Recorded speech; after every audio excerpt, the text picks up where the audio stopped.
Welcome into the latest edition of ESPN FC. I'm Dan Thomas, joined in the studio today by Craig Burley. Ahead of the Manchester derby, the big talking point was, of course, Marcus Rashford being dropped from the squad. We've heard from the English international for the first time today.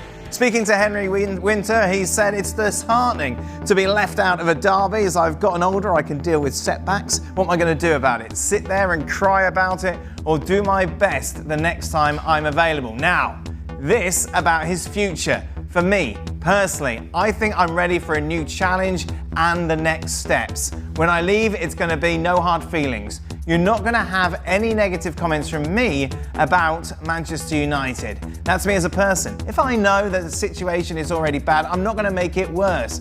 I've seen how other players have left in the past, and I don't want to be that person. For more on this, let's welcome in, shall we? Frank Leboeuf. Let's start though with Mark Ogden. Mark, he said he wants to leave, he wants a new beginning, but where will that be? Well, he's not got many options, Dan. Look, at the end of the day, he's 27 years old. He's on £325,000 a week. That's, $500,000, I guess. He's got 3 years left in his contract, so he's expensive. He's not playing well. He hasn't played well for a long time.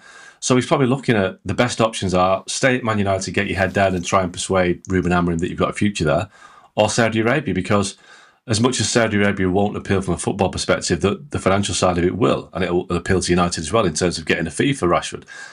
The European market isn't there. The Spanish league, you've got Real Madrid who've got the money to do it, but they haven't got the space in the squad. They don't need him. They've got this stacked with world-class players. Barcelona haven't got the funds or the inclination to do it. PSG is often rumoured, but they're going a different way now. They're going for younger players. They're not going for more experienced players on big fees and big salaries.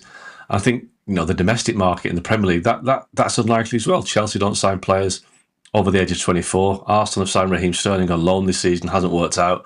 They cannot accommodate Rashford. Liverpool, Man City, forget those two. Tottenham haven't got the money or the need for Rashford. So you're looking at Saudi Arabia, and that is a sad state of affairs for a guy who should be in the peak of his career, but his England career right now is in deep freeze, isn't it? He's not really going anywhere. So maybe going to Saudi Arabia isn't going to cost him his international career. So financially it'll work out for him. But is it where he should be? I don't know. But I think that is what he's looking at. It's Saudi Arabia or stay at Man United. Mark, how did we get here? As you say, this is a player who should be in his prime at the moment.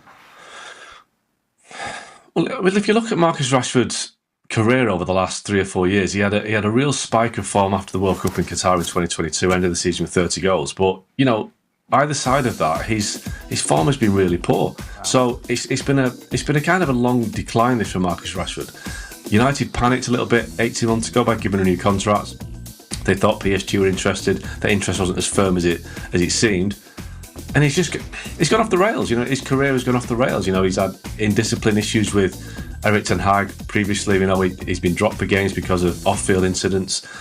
It's just not going anywhere. His career is flatlined, and I think he's probably right. He does need a new challenge, but he's now only 6th manager at Man United in Ruben Amorim, and it can't all be the manager's fault. If there's 6 different managers, one of them you'd think would get something out of Marcus Rashford. I think sometimes you just have to sit down and look in the mirror and think, it's him. It's his fault, not the managers that he's played for. I'll tell you why we're at this stage. Attitude.